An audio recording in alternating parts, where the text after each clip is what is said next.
Imagine खून में लथपथ एक लड़की आपके सामने पड़ी हो। कुछ ऐसा ही मंजर था एनिलीज मिशेल की फैमिली का। 1976 जर्मनी, एक 23 साल की लड़की जो मौत और जिंदगी से लड़ रही थी और जिसके ऊपर अब तक 10 महीनों से 67 एग्जॉर्सिज्म सेशन हो चुके थे।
और यहीं पे सबसे इम्पोर्टेंट सवाल जो आज तक इन्हीं गुत्थियों में उलझा हुआ है, क्या ये सच में पोजीशन था या सिर्फ एक सीवियर मेंटल इलनेस? और आखिर में शी चूजेस अ डेथ। आज भी दुनिया आर्ग्यू करती है क्या वो सच में एक पोजेस्ड थी या ये इंसानों की सबसे बड़ी फेलियर। और सबसे स्कैरी चीज, कुछ ऑडियो रिकॉर्डिंग्स और कुछ फुटेजेस उस एग्जॉर्सिज्म की आज भी एग्जिस्ट करती हैं, जो कि मैं इस वीडियो में आपको आगे दिखाने वाला हूँ। कोई भी उसे ये देख के नहीं कह सकता था कि इस लड़की का नाम हिस्ट्री के सबसे डरावने एग्जॉर्सिज्म में आने वाला है। 1968 में पहली बार उसने कुछ ऐसा एक्सपीरियंस किया कि उस एक्सपीरियंस के बाद एनिलीज की जिंदगी बद से बदतर होती गई। एनिलीज अपने बेड पे थी, रात का वक्त था और सडनली उसे सीजर्स आने लगे, जिसमें ना वो बोल पाई ना वो हिल पाई, जस्ट वो एक ही जगह जैसे रुक गई हो, जैसे उसे किसी ने जकड़ लिया हो। ये सब देखने के बाद एनिलीज के पेरेंट्स ने डॉक्टर से कंसल्ट किया। डॉक्टर्स ने कहा ये सिर्फ एक छोटा सा एपिलेप्टिक सीजर था और कुछ नहीं, बस यही गलती थी। अगले कुछ सालों में एनिलीज के साथ कुछ ऐसा होने वाला था कि किसी को उसकी भनक भी नहीं थी। वो चर्च में जाती तो उसे बर्निंग सेंसेशन महसूस होती, यानी बॉडी का किसी आग में जलना। होली वाटर से उसे डर लगने लगा। क्रॉस देख के वो अपनी नजरें फेर लेती। अब यहाँ पे एक इंसान के पास दो पॉसिबिलिटीज होती हैं, एक ये सब साइकोलॉजिकली है यानी कि मेंटल इलनेस, दूसरा कुछ और ही चल रहा है।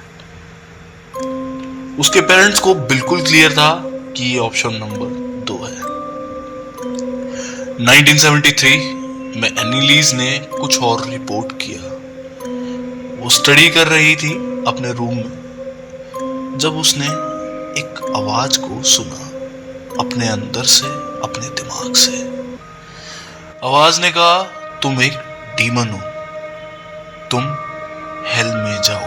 वो कभी वो ही नहीं रह पाई। खाना कम कर दिया, वो अपने हाथों को खुद अपने दांतों से काटने लगी, फ्लोर पे जानवरों की तरह क्रॉल करने लगी। बस यहीं तक नहीं, उसने अपना यूरिन पीना भी स्टार्ट कर दिया और यहां तक कि जमीन से निकले हुए इंसेक्ट भी खाना स्टार्ट कर दिया। उसका वजन सिर्फ 30 किलो रह गया, आंखों के नीचे काले घेरे। विटनेस कहते हैं उसकी आंखें इतनी चेंज हो चुकी थी जैसे किसी और की आंखें। अब यहाँ पे एक इंपॉर्टेंट सवाल है, क्या एनिलीज को प्रॉपर मेडिकल हेल्प मिली? हाँ भी और नहीं भी। उसने हॉस्पिटल विजिट किए, टेस्ट हुए, एप्लीपेसिस डायग्नोस कराया। बाद में उसका रिजल्ट एक डिप्रेशन और मेंटल इलनेस बताया गया। मेडिकेशन दी गई, साइकेट्रिक ड्रग्स दी गई, लेकिन कुछ काम नहीं आया। 1973 के बाद से उसने एक चीज कहना शुरू किया, मुझे एग्जॉर्सिज्म चाहिए, ये दवाइयां मुझे हेल्प नहीं कर सकती। उसके पेरेंट्स ने भी यही माना। उन्होंने चर्च से परमिशन मांगी, लेकिन चर्च एक कैथोलिक चर्च था, इजीली परमिशन नहीं दे सकते थे एग्जॉर्सिज्म के लिए, क्योंकि काफी स्ट्रिक्ट रूल्स थे और काफी सारे क्राइटेरिया को फुलफिल करने के बाद कोई भी चर्च एग्जॉर्सिज्म की परमिशन दे सकता था। फाइनली 1975 फादर अर्नेस्ट ऑल्ट और फादर आर्नोल्ड रेंस को परमिशन मिलती है एग्जॉर्सिज्म परफॉर्म करने की, और सितंबर 1975 में एग्जॉर्सिज्म सेशन शुरू होता है। 10 महीनों तक लगातार एग्जॉर्सिज्म होने के बाद बारी आई द लास्ट एग्जॉर्सिज्म की।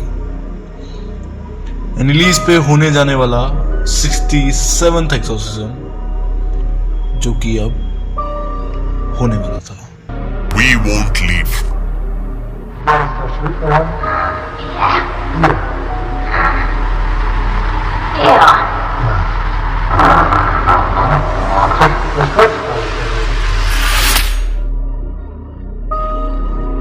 प्लीज मल्टीपल पर्सनालिटीज में बात करती थी, डिफरेंट वॉइसेस में बात करती थी, कभी मर्द की आवाज में तो कभी किसी बुढ़िया की और कभी किसी शैतान की। जब उन आवाजों से पूछा गया कि तुम कौन हो और कहां से आए हो, तो उन आवाजों का कुछ ऐसा रिप्लाई था।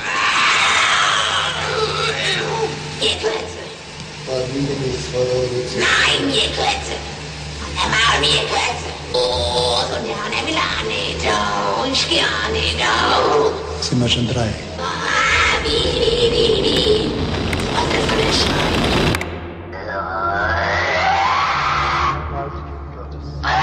Ich hab ein Modeschlag.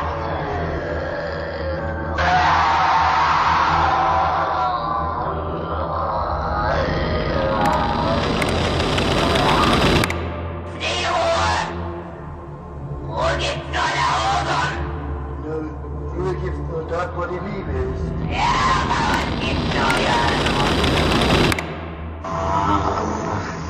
Die müssen in eigenen Seminaren ausgebildet werden, die dürfen nicht auf die anderen Universitäten. Kapiert?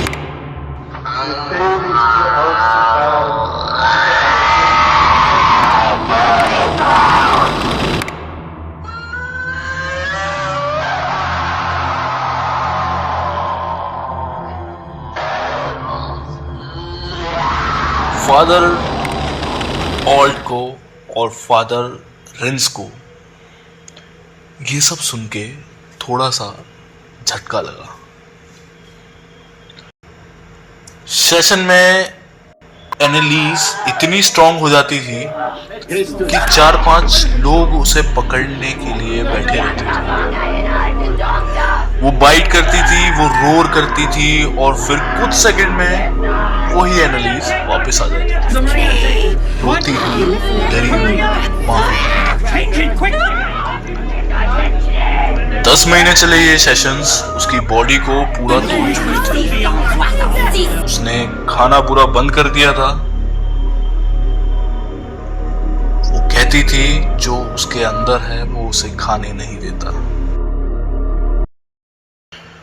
1 July 1976 एनिलीज Mikel ने अपनी माँ से कुछ कहा। उसने बोला, मुझसे डरो मत, मैं ठीक हो जाऊंगी, ये सब एक दिन खत्म हो जाएगा। ये थे उसके लास्ट वर्ड्स। 2 जुलाई 1976 एनेलीज मिशेल की मौत हो गई। कॉज ऑफ डेथ बताया गया माल न्यूट्रिशन और डिहाइड्रेशन। अब मानो तो शैतान और ना मानो तो इंसान ही शैतान। बाद में जर्मन गवर्नमेंट ने केस इन्वेस्टिगेट किया। फादर रेंस, फादर्स ऑल्ट और एनिलीज के पेरेंट्स पे नेग्लिजेंट होमिसाइड का केस लगाया। सभी को 6 महीने का सस्पेंशन ऑर्डर मिला। कोर्ट का वर्डिक्ट था ये एक मेंटल इलनेस थी। उस लड़की को प्रॉपर ट्रीटमेंट नहीं मिलने की वजह से उस लड़की की मौत हुई, ना कि किसी डीमन पोजेशन की वजह से। वहीं पे मेडिकल साइड कहता है एनिलीज को टेम्पोरल लोब एप्लीमेसी थी और उसी के साथ साइकोसिस भी डेवलप हो गई थी। मींस रिलीजियस अपब्रिंगिंग इतनी इंटेंस थी कि उसने खुद को ही डीमन मानना शुरू कर दिया था। पर लेकिन दूसरी साइड वो ऑडियो टेप्स जो ऑफिशियल्स हैं और वो फुटेजेस जो आज भी इंटरनेट पे मौजूद हैं, मानो तो भगवान है, ना मानो तो कोई भी नहीं। तो ये मैं आप पे छोड़ता हूँ कि यह ये पोजेशन था या फिर एक सीवियर मेंटल इलनेस। इसी के साथ इस कहानी का अंत करते हुए मैं एक नई वीडियो के साथ और एक नए सस्पेंस और हॉरर केस हिस्ट्री के साथ फिर दोबारा लौटूंगा। जब तक के लिए गुड नाइट, शुभ रात्रि।